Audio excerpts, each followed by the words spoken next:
माझं नाव वैशाली अमोल भोसकर आहे। मी माझ्या सासरी हिंगण्यालाच राहणं माझं होतं।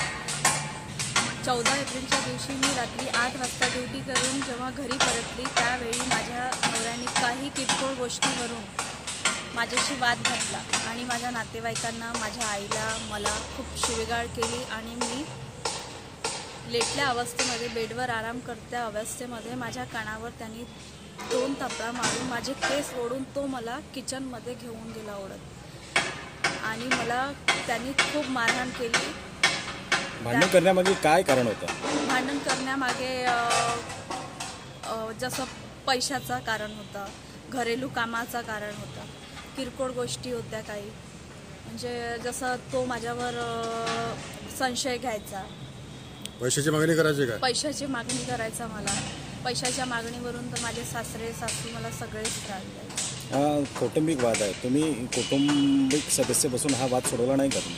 मी माझ्या दादाला मी 2दा बोलवलं घरी, त्यांच्याशी मी बोलले सुद्धा की हा कौटुंबिक, त्यांना सुद्धा माझ्या सासऱ्यांनी म्हणजे प्लॉट घेण्यासाठी पैशाची मागणी केली होती माझ्या भावाला आणि त्यांनी माझ्यासमोर जे शब्द मांडले त्यानंतर मी नकार दिल्यामुळे माझ्या भावाला आणि मला त्यांनी अक्षरशः घरातून बाहेर काढलं होतं। ज्या दिवशी माझा भाऊ आला होता, तू आपल्या बहिणीला घेऊन जा, आणि माझ्या सासऱ्यांनी, माझ्या नवऱ्याने, सासूने खूप त्याच्याशी वाद घालून आणि मला आणि त्याला घराच्या बाहेर काढलं होतं। पत्रकार परिषदेमध्ये तुम्ही असा आरोप केलेला आहे की पैशामुळे भांडण झालेलं आहे, त्यांनी गाडी घेण्याकरता पैशाची मागणी केलेली होती। हो, त्यांनी मागच्या वर्षी 2023मध्ये दुकानासाठी मालवाहक गाडी घेतली, त्याकरिता तो 6 महिन्याच्या आधीच मला गाडी बुक करण्याकरिता पैसे मागत होता। काय म्हणजे तुम्हाला मारलंय नेमकं, म्हणजे काय तुम्हाला जिवंतपणे मारण्याचा प्रयत्न होता? तुम्ही असं बोललात की तुमचा गर्भपात सुद्धा यामुळे झालेला आहे। मी 3 महिन्याची गर्भवती होती, तर त्यांनी मला एवढं मारलं आणि मी म्हटलं त्याला की मी 3 महिन्याची प्रेग्नंट आहे, तुम्ही माझा नाही तर बाळाचा विचार करा। तो बोलला की मी तुला पण संपवते आणि तुझ्या बाळाला पण संपवते। ह्या उद्देशाने तो मला इतका मारहाण करत होता की माझ्या गर्भाला सुद्धा, 3 महिन्याच्या बाळाला सुद्धा हानी पोहोचली आणि मला सुद्धा माझ्या कानाचा पडदा फाटलेला आहे, माझ्या कानाला इंजुरी झाली, मला डाव्या कानाने ऐकायला येत नाही अजून सुद्धा, मला ऑपरेशन सुद्धा। डॉक्टरांनी म्हटलं की किंवा मारहाणीमुळे गर्भात झाला म्हणून?